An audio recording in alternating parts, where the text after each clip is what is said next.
Hello viewers, আবারও আসলাম লাউয়াছড়ার একদম গহীন জঙ্গলে। দেখেন চমৎকার দৃশ্য, নীরব নিরিবিলি, গা ছমছম করা একটা অবস্থা।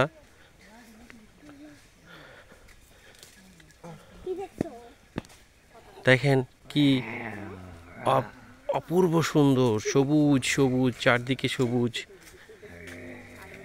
অনেক হাজারো প্রজাতির গাছগাছালি আছে আমাদের এই যে দেখেন আমার পিছনে কোথাও হয়তো একটা বানর ডাকছে।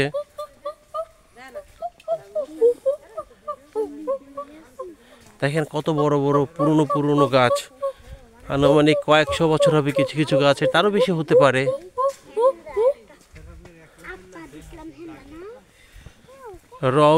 রাউন্ড গাছগুলো দেখেন, এক একটা রাউন্ড গাছ কত পুরনো। দেখেন একটা পাহাড়ি রাস্তা, জনমানব শূন্য রাস্তা। আমি হাঁটছি সে অনেকক্ষণ যাবৎ।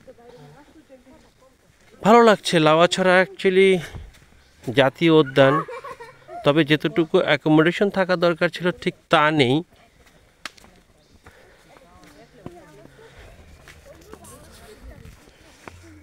লোকালয়ের কোনো দেখা পাইনি এখন পর্যন্ত। সে অনেকক্ষণ যাবৎ আছি আমি লাউয়াছড়াতে, তো বেশ ভালো লাগছে হাঁটতে হাঁটতে হাঁটতে একদম ক্লান্ত হয়ে পড়েছি। শুধুমাত্র আপনাকে দেখার জন্য অনেকক্ষণ পর এখানে আমি রোদের আলোর দেখা পেয়েছি। এমন কিছু জায়গা আছে যেখানে রোদের আলো পড়ে না, সূর্যের আলোটা দেখা যায় না।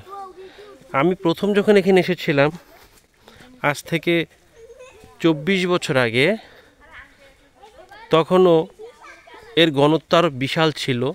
এখন তো ঘনত্ব কমে গিয়েছে। প্রথম যখন এসেছিলাম আমি হাজারো পাখির কলকাকলি শুনেছিলাম, ডাক শুনেছিলাম, কিন্তু এখন আমি সেগুলো শুনতে পাচ্ছি না। কোথায় যেন হারিয়ে গিয়েছে মনে হয়। সময়ের সাথে সাথে মানুষের পদচারণায় এই পাখিদের কলকাকলি কোথায় যেন হারিয়ে গিয়েছে।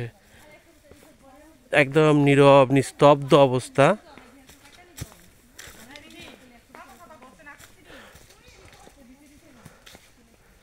এই সেই জায়গা। আবার আমরা চলে এসেছি ব্যাক টু দ্য প্যাভিলিয়নে। অনেকক্ষণ পর আমি আমার সেই কাঙ্ক্ষিত শুরুর জায়গাটাতে এসেছি। এখান থেকে হাঁটা শুরু করেছিলাম।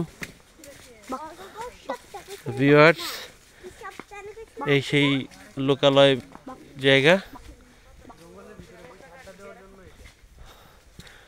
ওকে, বসে পড়লাম।